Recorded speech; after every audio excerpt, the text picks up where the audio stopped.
네, 오늘 주시는 하나님 말씀 레위기의 마지막 부분 27장의 마지막 부분을 보도록 합니다. 레위기 27장.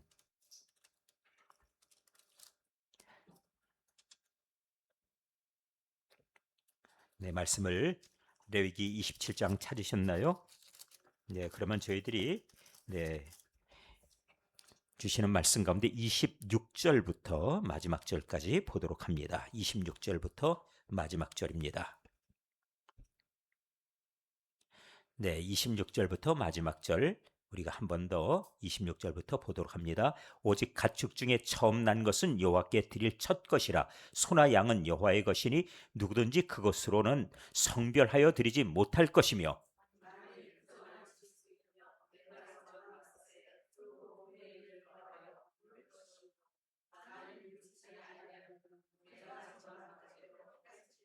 아멘. 잠깐만요. 네, 말씀을 지금 읽고 있는 중인데 말씀은 잘 읽으셔야 돼요.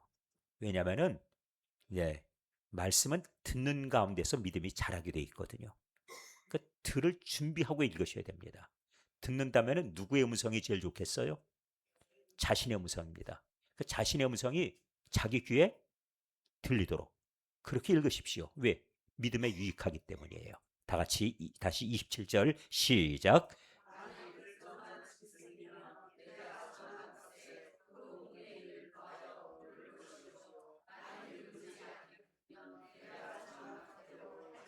어떤 사람이 자기 소유 중에서 오직 여호와께 온전히 바친 모든 것은 사람이든지 가축이든지 기업에 바치든지 팔지도 못하고 무르지도 못하나니 바친 것은 다 여호와께 지극히 거룩함이며.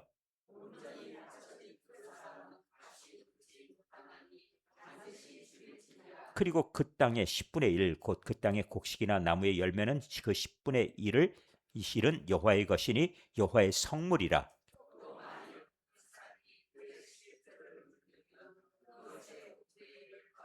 모든 소나 양의 11조는 목자의 지팡이 아래로 통과하는 것의 열 번째 것마다 여호와의 성물이 되리라.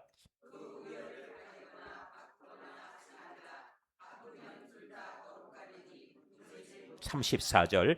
이것은 여호와께서 시내산에서 이스라엘 자손을 위하여 모세에게 명령하신 계명이니라. 아멘.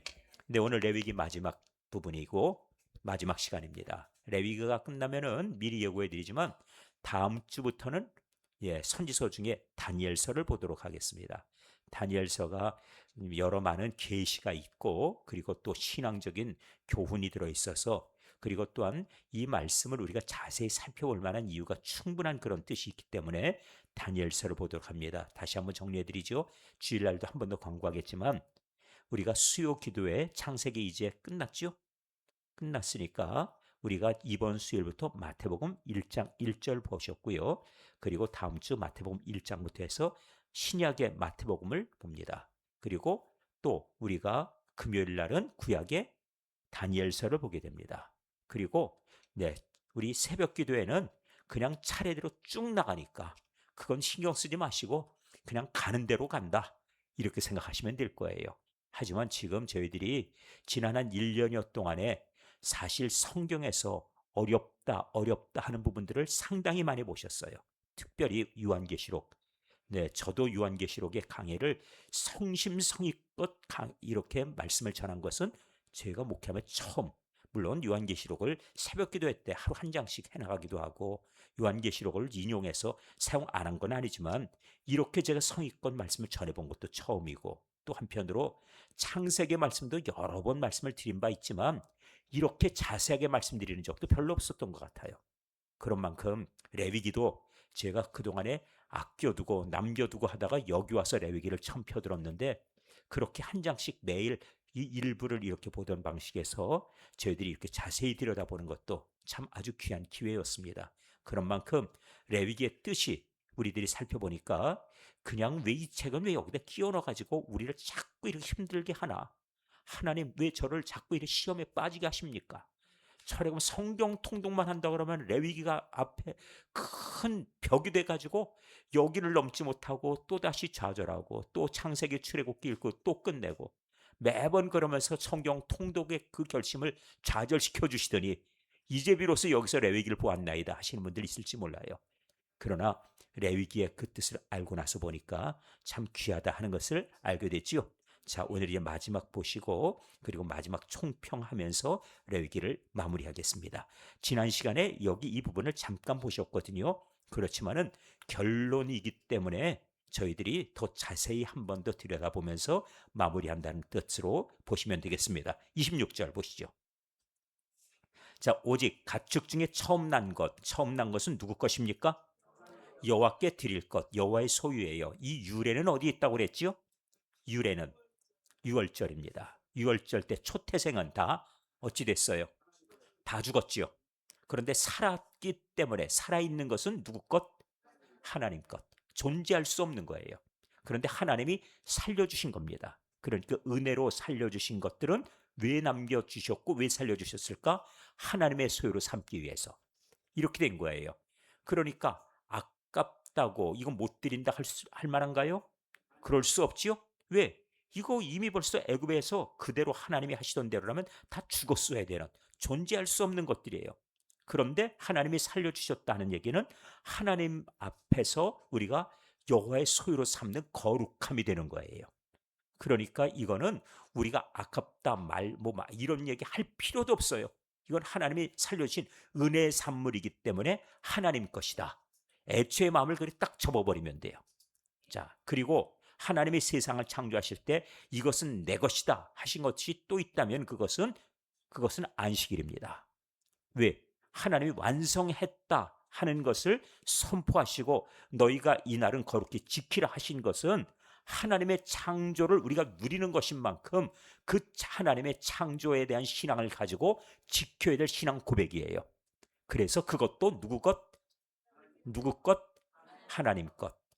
자, 그래서 하나님이 에덴 동산을 창조하셨을 때 그 가운데 모든 동산의 나무 그 열과 열매 실과는 너희가 임의로 먹되 그건 우리가 마음대로 할 수 있죠. 그런데 동산 중앙에 있는 그 나무의 실과는 우리로에게 뭐라고 하셨습니까?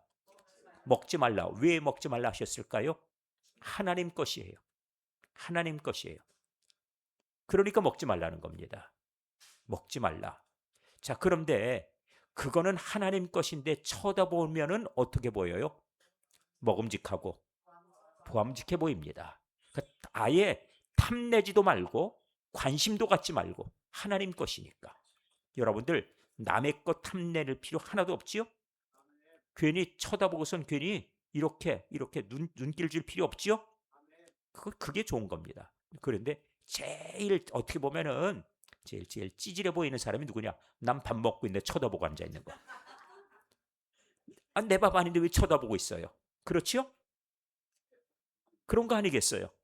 그러니까 마찬가지예요. 내 거 아니면 안 쳐다보면 돼요. 그렇게 살면 당당한 건데 하나님 것인데 왜 쳐다봐요? 그러니까 하와가 와서 쳐다보고 있으니까 결국은 하나님 것 건든 거예요. 왜 하나님 것이라고 하냐면 하나님이 딱 하나 이건 내 것이라 하고 딱 지정해 놓으시고 그리고 나서 너희는 이 땅의 주인이 아님을 알라고 하시는 표시예요. 이 땅에 에덴 동산의 주인이 아니라 하나님께서 이거를 만지지 마라. 그리고 이것을 건들지 마라. 이거 먹는 날에는 하는 명령을 주신 분은 그 동산의 주인, 창조주가 할 수 있는 말씀이거든요. 그렇죠? 주인은 그 얘기 할 수 있지요? 관계가 그렇게 만들어지잖아요. 그러니까 하나님이 그 나무 하나가 뭐 따로 특별해 가지고 그걸 갖다가 만들어 놓고 나서 먹지 마라 이런 것이 아니라 너희가 창조주가 아님을 알라. 너희가 소유권을 갖고 있지 않다는 것을 인정하라 하는 뜻이에요. 그래서 쳐다보지 말라. 이건 내 거다 하고 선을 그어 주셨다는 거지요. 그 명령을 받은 입장에서는 그 땅의 주인이 아니라는 것이죠. 그 동산의 주인이 아니니까. 또 그것을 명령하시는 그 입장에서는 그 동산은 누구 것? 하나님의 소유. 그런 개념이라면은 우리에게 주어진 인생도 누구 것이에요? 혹시 민혜경이가 내 인생은 나의 것이라고 불러서 그래서 그 노래가 너무너무 좋아가지고 나도 내 인생은 나의 것이라고 같이 그냥 목청껏 외쳐보셨습니까? 그거 불신앙입니다. 내 인생은 내 것 아닙니다. 네, 내 것 아닙니다. 아시죠? 네, 그래서 뭐 그 노래 한참 하다 그 노래에서 나오나요? 또 어디서 들은가? 인생의 반은 내 것이 또 아니라고 그러더니 그 나머지도 또 내 것 아니래네요. 어디서 그랬나 몰라요. 하여튼 누가 그러더라고요. 뭔지 모르지만 하여튼 떠오르네요. 내 것 아니다. 그게 맞는 겁니다. 그래서 우리 인생은 내 것이 아님을 고백하는 것이 무엇이요? 주의를 하나님의 것으로 지키는 것으로 상징하는 거예요. 신앙을 이렇게 지켜가면 돼요. 그리고 하나님이 나에게 다 주셨어요. 근데 이 주신 것이 내 것이 아닌 것을 어떻게 고백해요? 처음 것을 하나님의 것으로 구별하면서 하는 겁니다. 원리가 동일하게 나타나지요? 제가 왜 이렇게 장황하게 말씀드렸는지 아시겠죠? 그래서 하나님의 것을 구별하면서 두 번째, 세 번째, 네 번째 주실 때 그것이 모두 다 나에게 내가 이걸 임의로 할 수 있고 동산엔 모든 나무의 실과를 먹을 수 있지만 이건 하나님의 것인데 나에게 은혜로 베풀어 주신 것이다. 이런 마음 가지고 먹도록 하기 위해서 하나의 나무를 건들지 말라 하신 것이에요. 우리를 괴롭히거나 아니면 저거 언제 따먹으면 내가 가만두나 봐라 하고 하나님이 딱 지켜보고 CCTV 걸어놨다가 그리고 나서 야 잡았다 이렇게 하시는 하나님은 아니라는 말씀이에요. 이런 하나님의 그 가지신 계획을 신앙적인 차원에서 해석해야 돼요. 하나님의 것 이것을 우리가 인정하는 법을 가져야 돼요. 그것을 할 때 하나님께서 걱정 마라 나머지 것 내가 너에게 주마 하실 때 넉넉히 누리게 해주시겠다고 말씀하지요. 자 여리고성 들어갑니다. 들어가는데 제일 먼저 가나안 땅의 첫 전투가 여리고죠. 그 첫 전투에서 하나님이 뭐라고 명령하셨어요? 이 성을 너희가 무너뜨릴 거다. 이 성을 점령하게 될 거다. 그럼 이 성에 있는 모든 것은 어찌하라고요? 다 하나님께 드려라. 그럼 그 다음의 전쟁, 그 다음의 전쟁도 다 하나님께 다 드려요? 아닙니다. 왜 여리고성에서 그 명령을 하셨죠? 첫 번째 것이니까. 이 싸움의 승리가 누구에게로부터 왔다고요? 그러니까 전리품도 누가 주신 거예요? 그걸 인정하면 두 번째부터 우리가 임의로 그 전리품을 가질 수 있어요.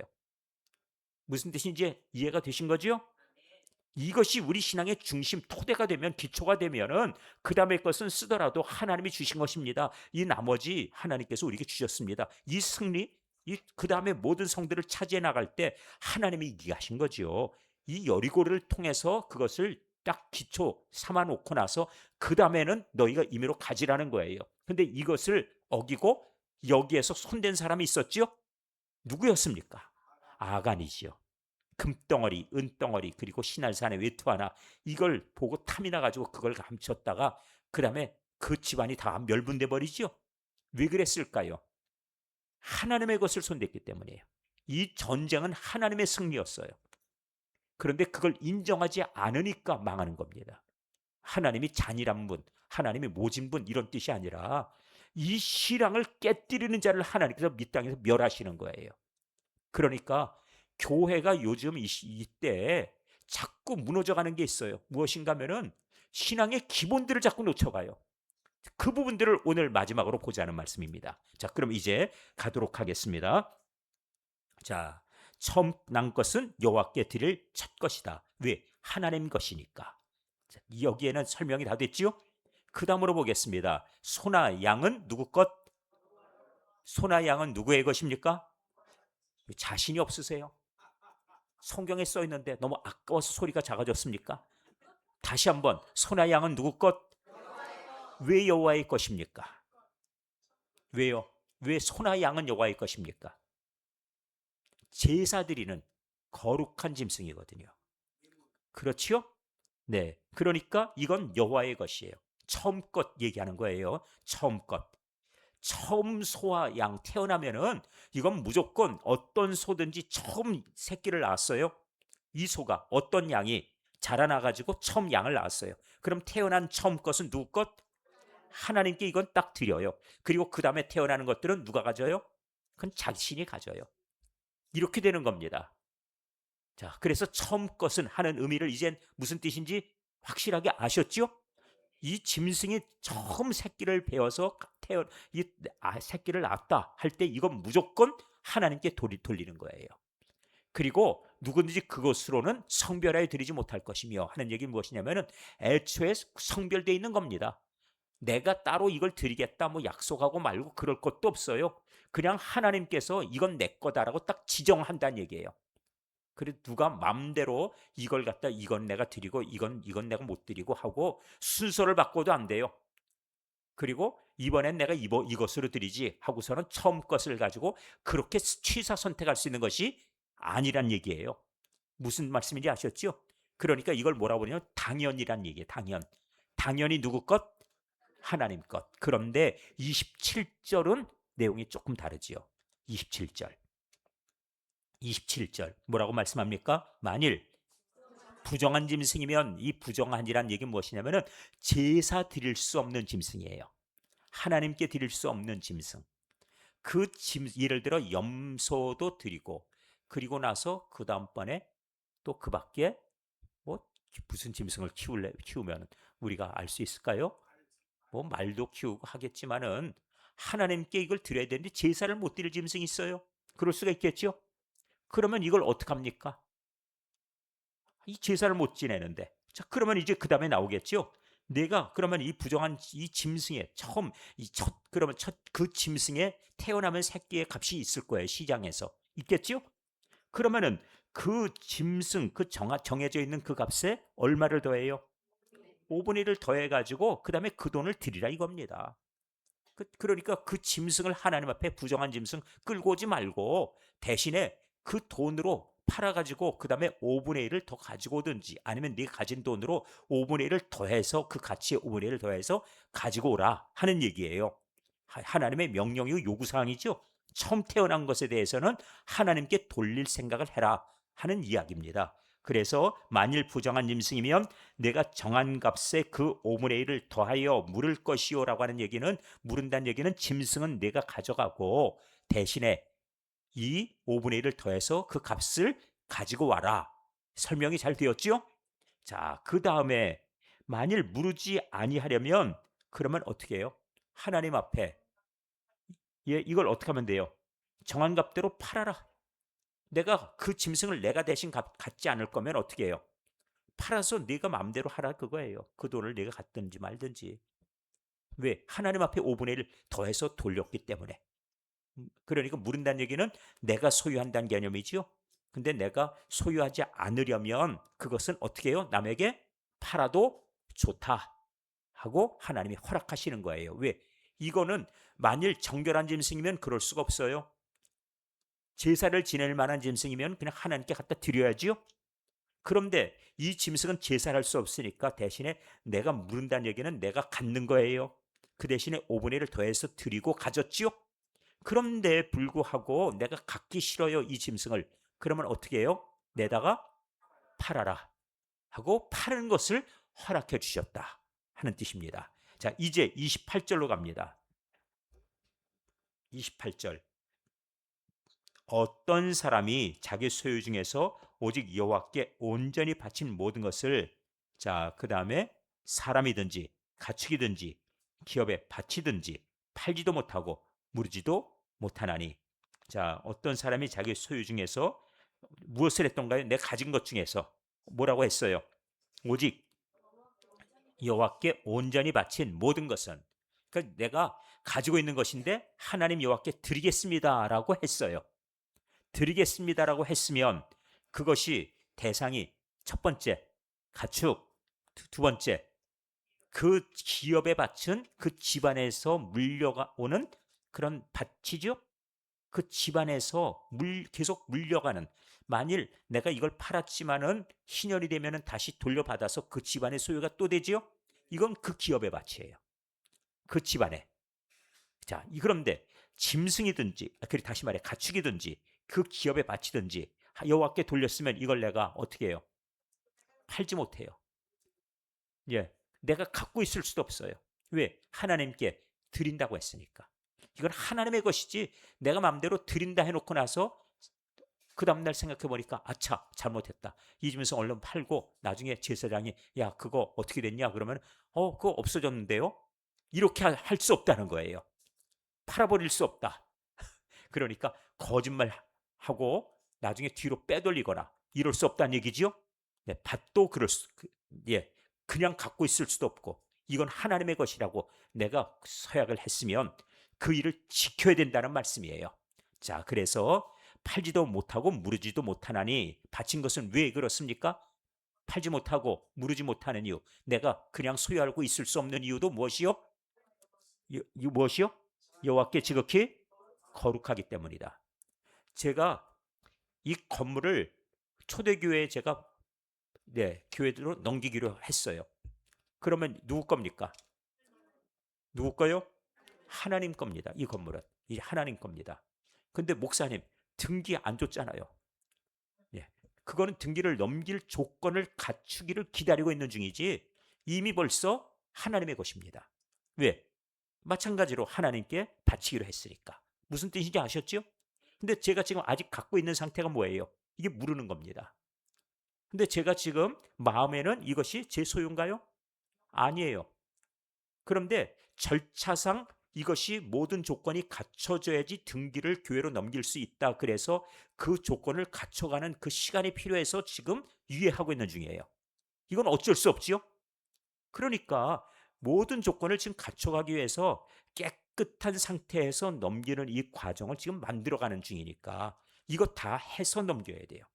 그런 점에 우리 교회는 그래도 빨리 일어선 것이 교회가 건물을 가지고 있기 때문입니다. 그렇죠? 만일 진짜 어디 가서 새 들어갖고 그 어디 한 칸 새 들어서 교회하고 있으면은 빨리 자리 잡기 어려웠을 것 같아요. 근데 우리 교회는 이렇게 예배실도 있지만 또 1층에 식당, 그리고 또 우리 교인들의 만남의 장소가 되는 카페도 있고 2층, 3층에 이렇게 교회학교 또 운영할 수 있는 여러 시설도 있고 하다 보니까 이 모든 것들이 다 하나하나 운영이 되는 것 아니겠어요? 이런 것들이 하나님께 드렸다 할 때 이거 물은다는 얘기는 이거는 이미 벌써 하나님의 것인데 불구하고 내가 소유한다? 그렇게 해서는 안 된다는 거예요. 그러니까 이 말씀이 언제 말씀이냐면 출애굽할 때에 모세가 받은 말씀이죠. 그러면은 3,500년 전의 말씀입니다. 그러면은 이걸 뭐라고 얘기할까요? 에이, 그건 구약 시대의 말씀이고 신약에는 아니야. 이렇게 하면 될까요? 제가 나중에 신약의 말, 저는 지금은 3,500년이나 전 신약이니까 내가 드린다고 했지만은 이거 등기 깨끗해졌으니 그냥 제가 갖고 있을게요. 그럼 돼요? 안 돼요? 그건 3,500년 지났어도 그냥 지켜져야 돼요? 그렇습니까? 예, 대답 잘하셨습니다. 그럼 그 다음 절이 보여요. 그 다음 절. 자, 보도록 하겠습니다. 자, 온전히 보도록 합니다. 자, 여기 온전히 바쳐진 그 사람은 다시 하나님 앞에 드린 사람이에요. 예를 들어 종이에요. 그런데 불구하고 하나님의 일 하지 않고 하나님께 드렸는데 불구하고 딴 일 하거나 아니면은 나는 바쳐졌지만은 난 내 하고 싶은 대로 난 딴 일 하겠습니다. 그리고 그 부모가 빼돌려 가지고 맘대로 살아라. 이렇게 하면 어떡하라고요? 반드시 죽이라. 지 멋대로 살 수 없다 이 얘기예요. 그러니까 하나님 우리 아들 이번에 대학 들어가면 꼭 하나님께 드리겠습니다. 그래 놓고 나서는 딱 대학 들어갔더니 하나님 이거 드린다는 게 꼭 목사들에 대야만 드리는 건 아니지요? 돈 많이 벌어가지고 장로로 헌신해도 좋지 않습니까? 이렇게 하는 거는요. 하나님 뭐라고 하세요? 죽여라. 성경에 죽이라는 겁니다. 그러니까 하나님을 그런 식으로 상대할 수 없다는 얘기예요. 그러니까 한국교회 이런 무수한 사례가 있었다고 하면은 하나님은 이걸 뭘 보냐면은 죽이라는 겁니다. 그러니까 그럴 수 없다는 얘기를 하는 거지 실제로 죽이라는 얘기를 하는 걸까요? 아니지요. 이 얘기는 그만큼 엄격하게 지켜야 된다는 말씀이에요. 근데 그런 얘기를 가지고 우리가 잘 봐야 되는 것이 한나라는 여인은 자기 아들 태어나면 뭐라고 했어요? 하나님께 드리겠다고. 그런데 얼마나 아까웠을까요? 젖을 떼자마자 어떻게 해요? 젖을 떼자마자 제사장 엘리에게 드리고 오잖아요. 젖을 떼는 나이가 보통 몇 살입니까? 아마 젖을 오래 먹였을 것 같은 생각도 드세요? 그렇습니까? 몇 살까지? 3살, 4살? 그러면 좋겠는데 유감스럽게 한나가 하나님께 드리겠다 그랬더니 하나님이 줄줄이 아이를 갖다가 많이 주셨어요. 3남 2녀를 더 주셨습니다. 그러면은 둘째가 태어나면 그 젖은 누구 거예요? 둘째 거 넘어가지요? 그러면 젖을 떼야 돼요. 그래 되지요? 그 둘째 태어날 때까지 데리고 있다 보낸 거예요. 그렇게 보시면 돼요. 그게 성경적이지 않습니까? 그게 이치에 맞고. 하나님께서 하나님께 드리겠다 그랬더니 그래 그럼 보자. 그리고 나서 아이를 또 주신 거예요. 그러니까 하나님께 드렸죠. 바로. 그랬더니 하나님이 또 어떻게 하세요? 그래? 야, 너 잘했다. 그러더니 또 어떻게 해요? 또 아들 주고 또 딸 주고 또 아들 주고 또 딸 주고 이래서 다섯을 줘버린 거예요. 아니 하나를 못 낳는데 어떻게 다섯을. 이게 왜 그러냐면은 언약을 지키면 하나님은 그 복을 이 5배를 더 주시거든요. 그것 때문이에요. 근데 이걸 몰라요. 아깝다고 그냥 이 아이를 빼돌리기 바쁘고 하나님 우리 아이 어디 있는지 제가 숨겨놨으니까 한번 찾아보세요. 숨바꼭질 하려고 그러고 그런 거 하면 안 된다는 얘기예요. 약속은 하나님과 약속은 중요합니다. 물으려거든 차라리 죽이라 이렇게까지 말씀하셨으니까. 그러니 하나님께 드려진 것은요 내 소유가 아니다 하는 그것을 확실하게 하셔야 돼요. 자, 그런데 제가 아까 질문을 했는데 3,500년 전의 말씀인데 지금도 적용됩니까? 라는 질문을 했죠. 30절 때문입니다. 30절 무슨 말씀이 있는지 우리 크게 읽어봐요. 시작. 그리고 그 땅에 10분의 1 곧 그 땅의 곡식이나 나무의 열매는 그 10분의 1은 여호와의 것이니 여호와의 성물이라. 아멘. 이렇게 물으시는 분들이 있어요. 11조가 성경에 있습니까? 라고 물어봐요. 있습니까? 없습니까? 11조가 무슨 말이에요? 조자는 무슨 뭡니까? 조자는. 예, 조자는. 이게 세금이란 뜻입니다. 세금. 조세. 아시죠? 조세. 이거 세금이에요. 10분의 1은 하나님께 드리는 거예요. 그러니까 이걸 세금으로 내는 나라가 많아요. 예를 들어 독일이나 뭐 저 유럽 국가들 예 가면은 10분의 1을 내가 여기 인구 조사할 때 당신 종교가 무엇입니까? 하면은 기독교 하고 쓰잖아요. 그러면 월급을 받을 때 10분의 1을 나라가 떼요. 뭐로? 종교세로. 조세로 뗍니다. 아예 거기서 떼버려요. 10분의 1을. 그러면 교회는 누가 사례를 줘요? 나라가 줍니다. 국교니까. 근데 이렇게 했을 때 제가 보건대 가보니까 문제가 커요. 왜 그러냐? 이거는 가만히 있어도 나와요. 월급이. 놀아도 나와요. 일해도 나오고. 그렇죠? 놀아도 나오고 일해도 나오고 똑같이 나와요. 교인이 100명이어도 그만큼 나오고 교인이 2명이어도 똑같이 나와요. 자, 그러면은 목회 열심히 하겠습니까? 열심히 하면 좋겠는데 열심히 안 하더라고요. 왜? 가만히 있어도 그냥 나오니까. 그래서 교회들이 다 망가져 버렸어요. 좀 알아서 헌신하면 좋겠는데 그리 하지 않아요. 무슨 생각하냐면은 목회자 되겠다고 할 때는 무슨 생각해요? 목사가 되면 신학교가 나와서 목사 되면 그럼 내 평생의 월급은 누가 책임져 준다? 나라가 책임져 준다. 왜? 종교세가 있으니까 그것으로 월급 나올 거니까. 이렇게 생각하니까 그러니까는 그냥 나라가 책임져 주는 좋은 일자리 일 생각하고 그냥 그거 하자 이거예요. 이러니까 교회가 안 되더라고요.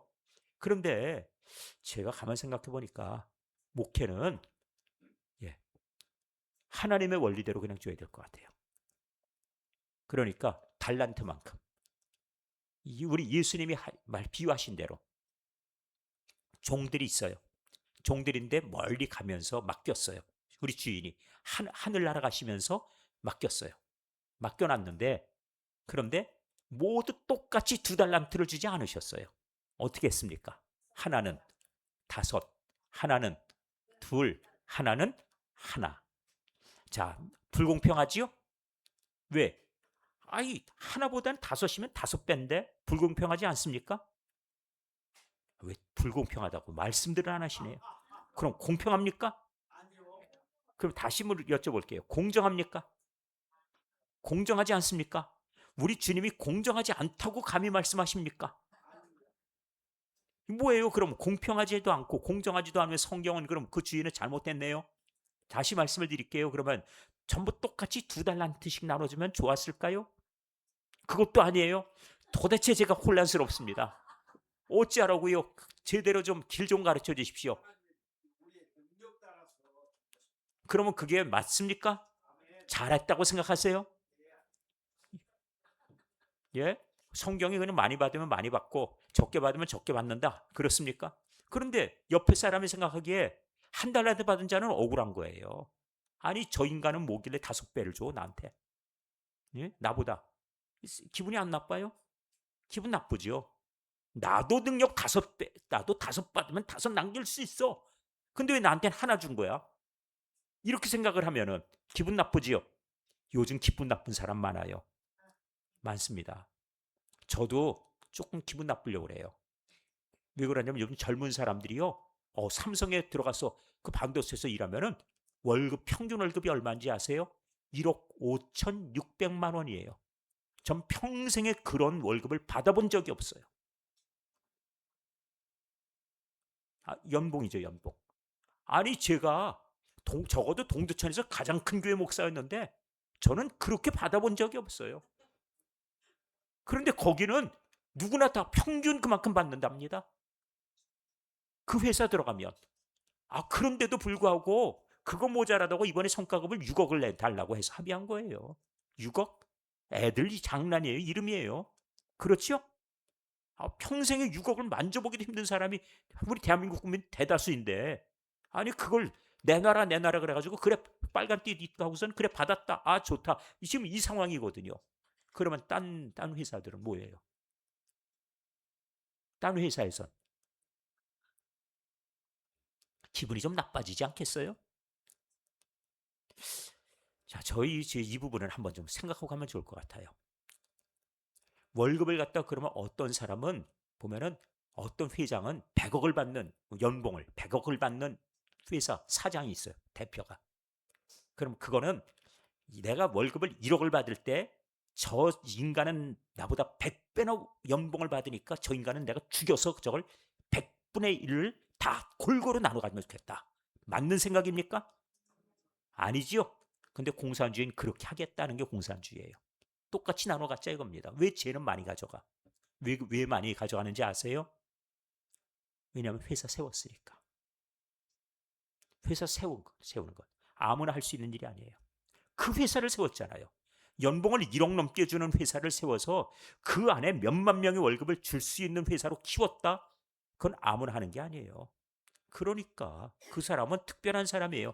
아니 100억을 가든 1년에 1000억을 가져가든 그건 그 사람 맘이고 우리는 우리가 일하는 것 그 합당하게 받으면 되는 거예요. 다시 말씀을 드려볼게요. 자, 공평하다는 것은 누가 정하는 겁니까? 공평. 누가 정해요? 내가 정해요? 주인이 정하는 겁니다. 주인이. 이거 기분 나쁘게 여기면 안 돼요. 그러니까 하루의 품삯이 정해지기는 얼마냐면 한 달란트예요. 한 데나리온. 아시죠? 그래서 한 데나리온 주마. 그래서 와서 일했어요. 그러면 그 사람은 하루 일했으니까 하루 품삯이 그 국가에서 한 데나리온이잖아요. 그럼 그거 받으면 되죠. 그런데 주인이 오후 5시에 가가지고 6시에 일 끝내면서 5시에 데려온 사람을 한 달란트 줬어요. 그럼 기분이 좋아요, 나빠요? 왜 나빠요? 내 거 받아가면 되지. 왜 남 쳐다보고 기분 나빠요? 주인이 그 사람 왜 한 달란트 줬을까요? 왜 줬냐면은 네가 이거 가져가야지 너희 식구들이 하루 먹고 살 거 아니냐. 은혜로 나머지 준 거예요. 근데 그거 더 줬기 때문에 막 화가 나고 속상하고 저 주인 저거는 아니지. 왜 우리가 더 받아야지. 꼭 그래야 됩니까? 아니에요. 나는 한 데나리온 받았으면은 난 족한 거예요. 주인이 뭐라 그래요? 내가 너에게 약속 없이 한 데나리온이면 너는 그거 가지고 가라. 그리고 내가 너에게 모자라게 준 것도 아니고 이 세상이 다 한 데나리온 주는데 내가 합당하게 준 건 맞다. 그런데 이 사람에게 더 준 것 가지고 네가 나에게 뭐라고 할 권한이 있느냐? 라고 물어보면 없지요. 그런데 왜 기분 나빠요? 이게 사람의 본능이래요. 남보다 더 많이 받고 싶거든. 저 사람은 나보다 적게 일했는데 많이 받았고 주인이 저 사람 더 주면 그건 기분 나빠요. 그 기분 때문에 주인의 것을 마음대로 할 수 있습니까? 이거는 크게 문제라는 거죠. 지금 우리나라 국가에서 거기 위에 권세 잡은 사람들이 그런 얘기예요. 그 위에서 돈 많이 벌었으니까 그거 가지고 국민들 나눠주자.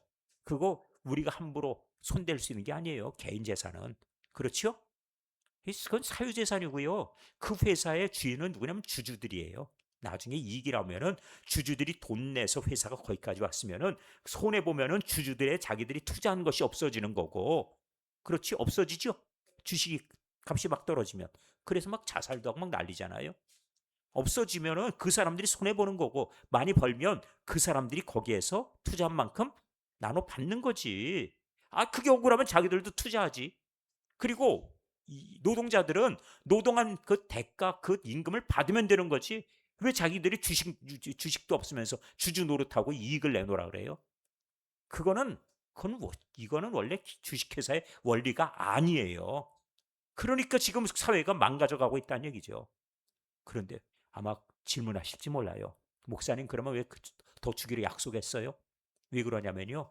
이 사람들이 지금 우리나라 법이 강짜를 부려도 된대요.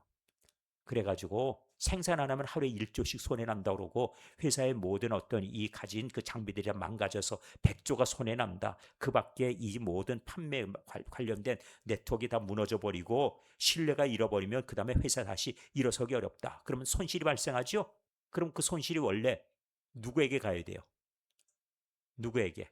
이 손실에 대한 책임이 일 안 한다 뭐 이렇게 해가지고 손실 일으킨 사람들, 원인 제공한 사람들 가야 되잖아요. 근데 그 사람들은 손실을 묻지 않도록 만들어준 법이 노랑봉투법이에요. 그겁니다. 그럼 우리나라가 그 법을 통과시켜 놨으니까 만판, 아 손해나면 어때, 아 회사 망하면 어때, 이러고 나오니까. 그러니까 울며 겨자 먹기로 그 법 때문에 해줬어요. 해줬지만은 우리나라 사회가 자본주의나 민주주의 사회 체제 무너뜨리는 그 방식이 지금 법으로 의해서 만들어질 수 있다는 말씀을 드린 바 있지요. 그렇게 지금 가고 있는 중이에요. 그래서 무서운 겁니다. 그래서 우리나라가 지금, 예, 정당한 그런 어떤 지금 사회 체제가 아니라, 전 진짜 이게 좋은 사회인지 아닌지 모르겠어요. 이론상으로는 완벽해. 이론상으로 일 안 해도 다 먹여주는 사회. 어때요? 좋은 사회지요. 아니라고 그러시면 어떻게 해요? 예?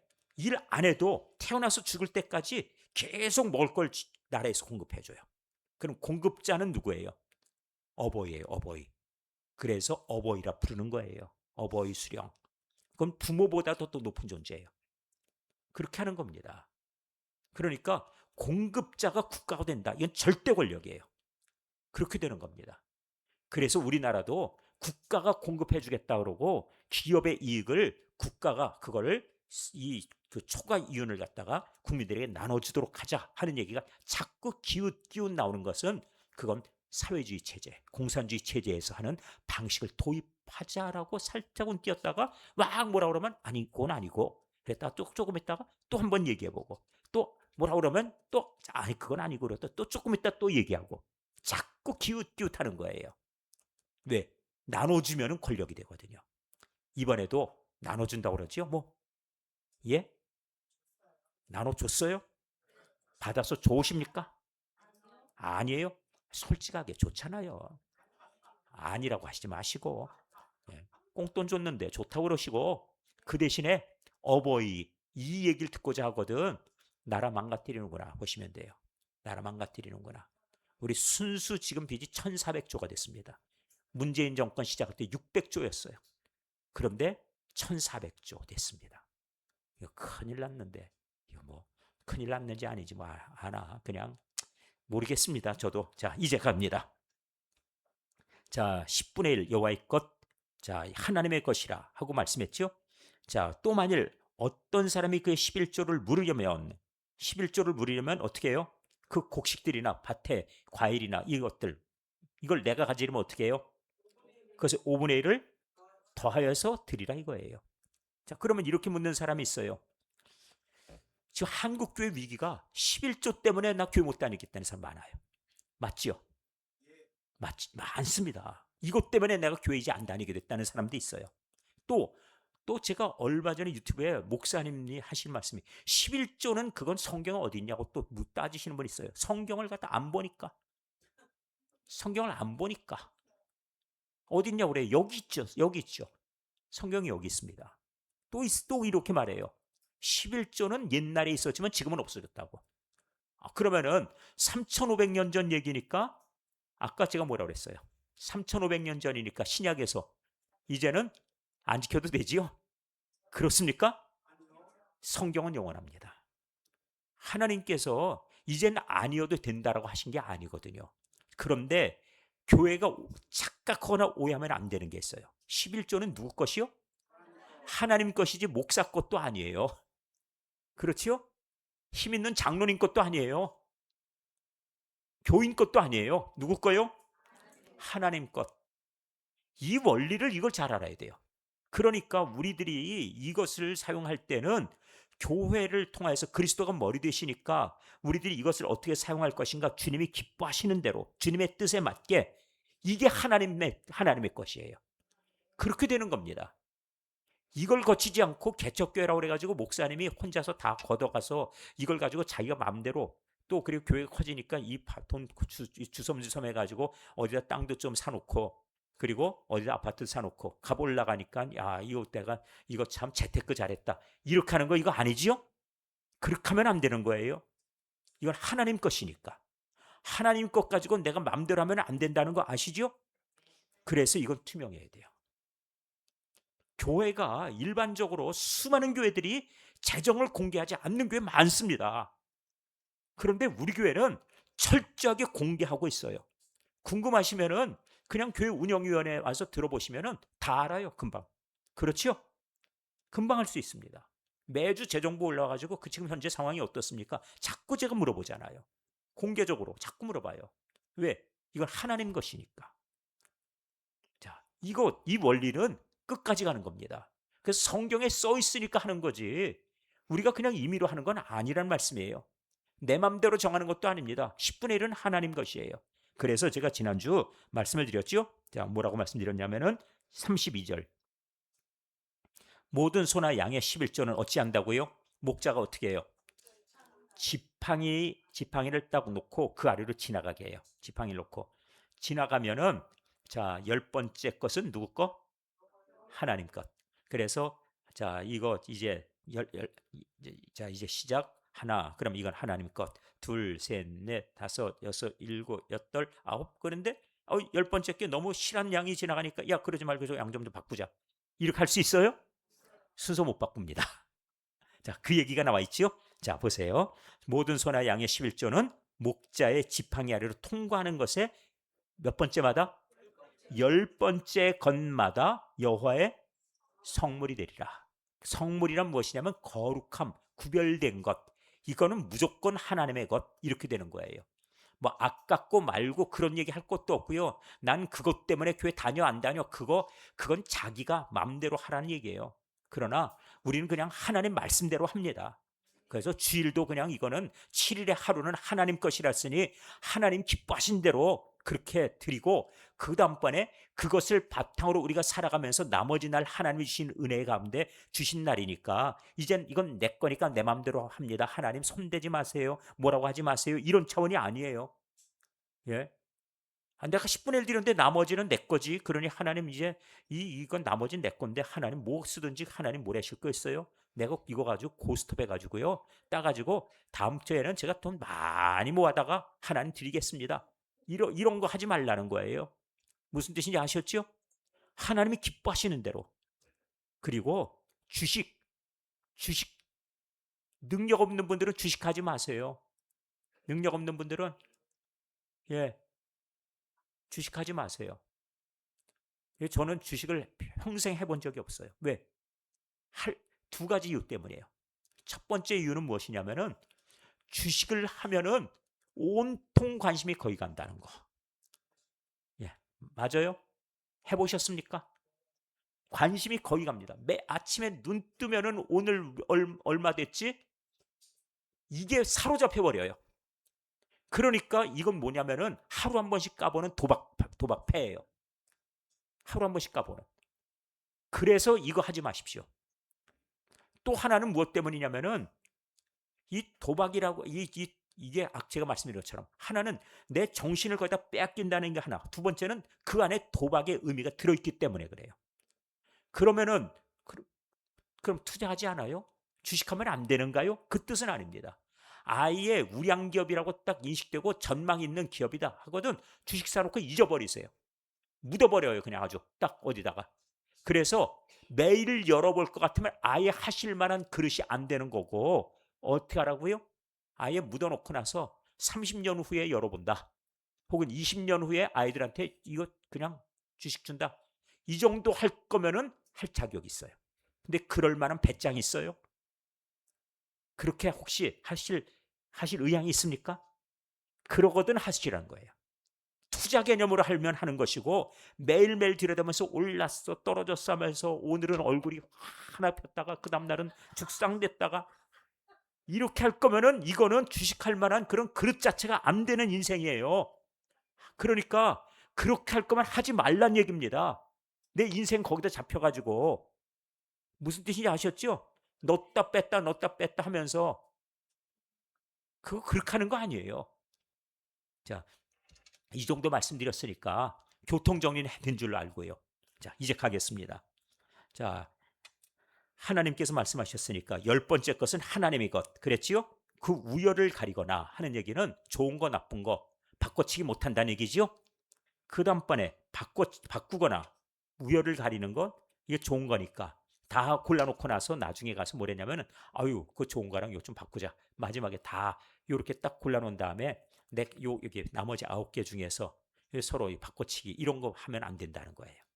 예, 우열을 가리거나 바꾸거나 순번을 갖다가 요 이번에는 열 번째였지만 여기서는 아홉 번째, 여기서는 일곱 번째 좋은 게 있네 일곱 번째로 하고 열 중에서 하나 골라서 뭐 이렇게 드리고 이런 거 안 돼요. 무조건 어떻게? 무조건 열 번째 것은 하나님의 것. 왜 열 번째 겁니까? 처음 겁니다. 처음 것.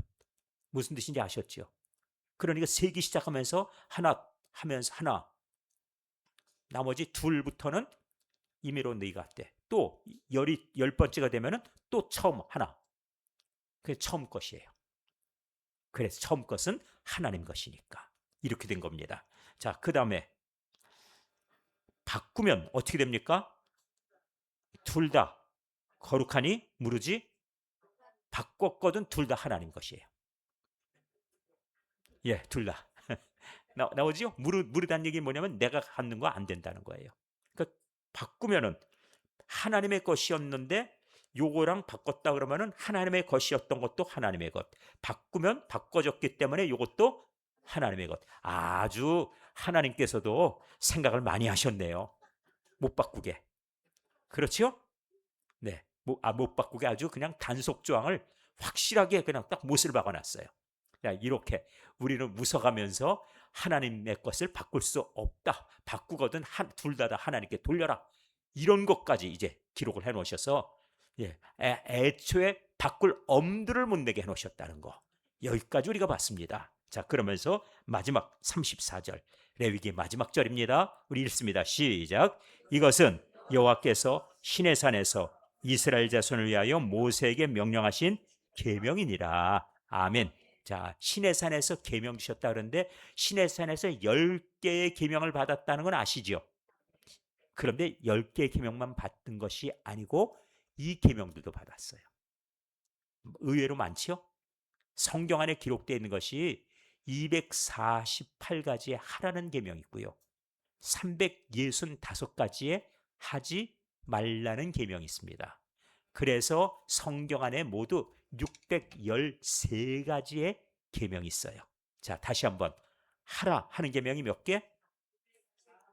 248. 쉽죠? 자, 이걸 해라 하는 건 몇 개? 200. 제가 248이라 또 같이 248 그러면 어떻게 해요? 그럴 때는 그걸 얼른 기억하라고 하는 것으로 알고 몇 개? 그렇지요. 248개. 하지 말라 하는 것은 몇 개? 그렇죠. 외우기 쉽죠? 예, 하나님이 하루에 하나씩은 하지 말라는 거 잊지 말라고 365가지를 주신 것처럼 그렇게 365개를 하지 말라. 둘을 합해 놓으니까 613가지의 계명이 성경에 기록되어 있다 하는 거 기억하시고 그래서 우리가 이 시내산에서 받은 그 계명은 3,500년 전에 주신 말씀이지만 그것은 오늘까지도 살아있는 하나님의 계명입니다. 그 정신을 우리는 지켜야 돼요. 혹시 이렇게 물어보실지 몰라요. 목사님, 옛날엔 자녀 많이 낳는데 이제 하나밖에 안 낳는데 하나님한테 돌려야 돼요? 네, 그건 아닙니다. 네, 네. 그러니까 다 목사 되게 하라. 그 뜻은 아니에요. 모든 집안에. 그렇죠? 네. 모든 집안의 자녀들은 목사가 되게 하라. 그러지도 않았고요. 하나님께서 레위 지파를 하나님 앞에 돌리게 하셨어요. 맞죠? 하나님께서 레위 지파를 돌리게 하셨지 각 집에 태어나는 아이들은 다 하나님께 돌리라 이러진 않으셨으니까. 그런 만큼 하나님께서 우리 첫째 아이는 무조건 목사가 되어야 됩니까? 그렇게 생각하지 않으셔도 된다 하는 거. 그렇지만 신앙의 원리상 처음 것은 하나님의 것 하는 그런 신앙의 원리는 마음에 간직하셔서 나에게 주신 것은 하나님께로부터 왔습니다라고 하는 신앙의 자세를 가지라 하는 말씀이에요. 지금 몇 시일까요? 정각이죠. 이제 기도 제목 드리는 시간이에요. 예, 이제 레위기가 오늘 끝났습니다. 이렇게 끝났으니까 우리 기도하는 가운데 예배자의 정신을 가지시면 돼요. 예배자의 정신은 무엇인가 하면은 하나님과 관계입니다. 하나님과 관계. 하나님이 나를 여기 데려다 놓으신 것도 하나님의 은혜임을 알아야 돼요. 여러분은 어디 교회 성도입니까? 초대교회 성도입니다. 잊지 마세요. 자기 정체성을. 여러분은 누구의 소유입니까? 하나님의 소유입니다. 하나님의 소유란 얘기는 하나님 말씀을 따르는 사람이란 뜻이에요. 여러분 혹시라도 신앙적으로 상담하거나 아니 문의할 일 있으면 누구하고 해요? 저하고 하셔야 돼요. 예. 혹시라도 용돈을 누구한테 받아요? 여러분 용돈 누구한테 받고 성장하셨어요? 부모님한테요? 옆집 아저씨한테 받으면 성장하지 않았어요? 아니에요? 그런 일 없어요? 그러지 않았어요? 다행입니다. 그러니까 여러분들은 저와 같이 말씀 나누고 저와 같이 함께 은혜 나누고 같이 의논하고 그러고 사는 거예요. 아셨죠? 그런 겁니다. 제가 양육한 교인들이 많아요. 그런데 제가 일단 동성교회 떠나온 다음에 그 교인들 쳐다보지도 않고 상대도 안 해요. 전화할 일도 없어요. 왜? 우리 초대교회 성도가 이제는 하나님이 저에게 맡기신 우리 교회 성도니까. 맞죠? 그렇게 하는 겁니다. 그러니까 여러분들 무엇이라 하더라도 초대교회 성도로서 그 정체성을 가지셔야 돼요. 여기서 받은 말씀이 바로 그것이 은혜 말씀이고요. 여기서 하나님 앞에 결단한 것이 우리 신앙의 고백이고 그것이 우리의 소원이 돼야 돼요. 하나님께서 초대교회에 불러주셨다면 여기를 부르셨다면 우린 초대교회 성도로서 정체성 갖고 가셔야 됩니다. 이게 무엇인가 하면은 나는 하나님의 자녀입니다. 성령님이 내 안에 계시면 그러면은 하나님의 자녀로서 우리에게 주시는 은혜가 있어서 우리 하나님의 영으로 우리를 다스리시면은 이렇게 생각하시면 됩니다. 우리는 세상을 이길 만한 믿음을 하나님 주셨습니다. 그러니 하나님의 자녀로 당당하게 살아가게 하여 주옵소서. 그렇습니다. 그런 마음으로 사시면 돼요. 자, 이제 신앙인답게 살아가시면 됩니다. 우리가 오늘 예배자로서 어떻게 살아야 되는가? 시작은 하나님께 헌신하라. 번제였죠? 최선의 예배를 드리라. 거기서 시작이었죠? 우리가 하나님의 은혜를 누리기 위해서 화목제나 아니면 속죄제, 속건제 할 때 하나님이 우리의 죄를 용서하셨다. 그럼 은혜 입은 자로서 살라는 얘기예요. 그리고 그 은혜 가운데서 하나님과의 관계를 맺어가라는 얘기죠. 이것이 레위기의 시작이었고 7장까지 내용입니다. 그리고 나서 그 다음에 하나님께서 하나님의 사람을 선택하셔서 레위 사람을 제사장 삼으셔서 그 다음에 그 가운데 위임식하게 하고 제물 선택해서 그 정결한 예물 물질 그 짐승으로 하여금 제사하게 하고 이런 내용들이 쭉 나와 있었죠. 이런 모든 것 통하여서 우리가 하나님과 관계를 맺어가는 법을 말씀해 주셨어요. 그렇다면 이제 우리가 오늘을 어떻게 살아가야 하는가 보십시오. 우리 입은 거룩합니까? 하나님의 사람답게 거룩하게 살아가십니까? 혹시 하나님의 사람인데 남 저주하는 그 용어가 내 입에 습관적으로 달려 있어서 내가 꼭지가 팽 돌아가면 톡 튀어나올 수 있는 준비가 돼 있으신가요? 그러거든 난 거룩한 사람이 아닙니다. 난 항상 하나님의 말씀과 주님이 기뻐하신 뜻이 내 삶을 통해 실현돼야 이것이 바로 신령한 사람이에요. 무슨 뜻인지 아시죠? 오늘 이 레위기를 공부하셨으면은 나는 하나님 앞에 거룩한 사람입니다가 고백이 돼야 돼요. 그러려거든 내 입술에서 하나님의 거룩함이 증거되고 내 입술의 언어와 내 삶을 통해 내 행동을 통하여서 하나님의 의로심과 경건하심이 나타나서 저 사람이 하는 말 들어보면은 나도 예수 믿고 싶어 저가 돼야 돼요. 그것이 원칙입니다. 만일 내가 전도했는데 난 저 사람처럼 예수 믿으려면 난 교회 안 다녀, 이 소리 들었다면 신앙생활 성공입니까? 실패입니다. 오늘 이제 이 레위기를 가지고서 스스로를 진단하시고 내가 얘기하면은 주변에 있는 사람들이 내 얘기는 진짜 그야말로 콩으로 매주를 쓴다고 그래도 다, 원래 콩으로 쓰는 거라구나, 아니 팥으로 매주를 쓴다고 그래도 다 믿는다, 이 정도가 된다면은 내가 얼마큼 진실했는지가 보이겠지요. 왜? 저 사람의 말이라면 내가 따를 만해, 저 사람 말이라면 신뢰가 가, 이 정도가 됐다는 얘기 아니겠어요? 거기까지 이르러서 정말 인정받고 존중받을 만한 삶을 살고 있는 걸 보자는 거예요. 그것이 하나님께 드리는 거룩한 산 예물이에요. 산제물 가지고 하나님 앞에 나와야 되는 것이 정상입니다. 그리고 오늘 여기에 주신 이 계명 하나하나가 다 바로 그것을 요구하시는 거예요. 하나님과 우리 관계는 어떻게 맺고 있냐 하는 겁니다. 우선순위가 하나님께 있냐고 묻고 있어요. 그러니 오늘 제가 지금 질문한 이 질문에 정말 심각하게 답변하셔야 됩니다. 내가 예수 믿으세요 라고 얘기하면 내 주변에 나를 잘 아는 사람들이 저 사람 말이라면 내가 들을 수밖에 없다, 여기까지 설득력이 있으면 신앙생활 잘하신 거예요. 그러니까 하나님 여기에 이르게 하옵소서라고 기도하시면 됩니다. 저 사람은 예수 잘 믿는 것 같다가 언제 보면 완전히 엉터리야, 이래버리면 이건 실패입니다. 그러니까 일관되게 경건하여서, 일관되게 주님을 두려워하여서 우리가 하나님을 두려워하고 경외하는 사람으로서 말하고 행동하는가, 자, 이 부분 가지고 하나님 앞에 오늘 답을 얻어내셔야 됩니다. 어떻게 해요? 생사결단의 기도를 드리십시오. 하나님, 내가 하나님 앞에 거룩한 산 제물이 되고 싶습니다. 이 세대를 본받지 아니하고 하나님의 선하시고 기뻐하시고 온전하신 뜻을 분별하여 그래서 우리 몸을 거룩한 산제물로 드리는 제사, 이 세대를 따라가지 말라고 하셨어요.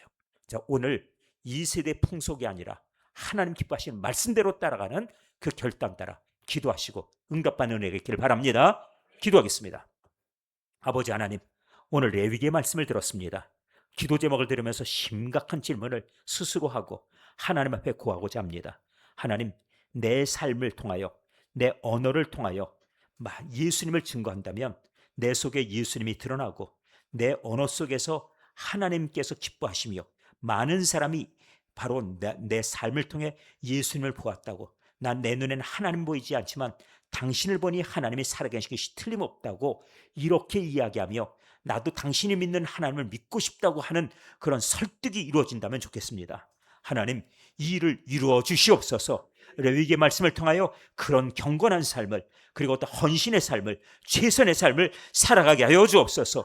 은혜 받은 자의 삶을 살게 하여 주옵소서. 날마다 새로워지게 하여 주시고 오늘 이렇게 저희들이 말씀 들었사오니 또다시 우리를 거룩하게 하시며 새롭게 하사 하나님의 사람으로 우리를 경건하게 하시고 주님과 동행하시며 또한 주께서 기뻐하시는 사람이라 일컬어 주시는 놀라운 은혜에 이르게 하여 주옵소서. 이제 우리가 성령님께서 이 일을 가능하게 하시고 성령님께서 나를 주장하시며 다스리시는 줄 믿사오니 성령의 사람 되도록 오직 성령을 구하게 하여 주옵소서. 이 밤에 성령님 오시고 응답해 주시고 우리 가운데 임하여 주옵소서. 충만히 임하여 주옵소서. 사모하는 자에게 임하시는 줄 믿사온즉 주여 간절히 부르짖어 구하게 하시고 하늘의 영광을 바라보는 성도에게 임하여 주옵소서. 주여, 이제 우리가 주님 앞에 간절히 부르짖을 때 우리 마음을 드립니다. 우리의 소원을 드립니다.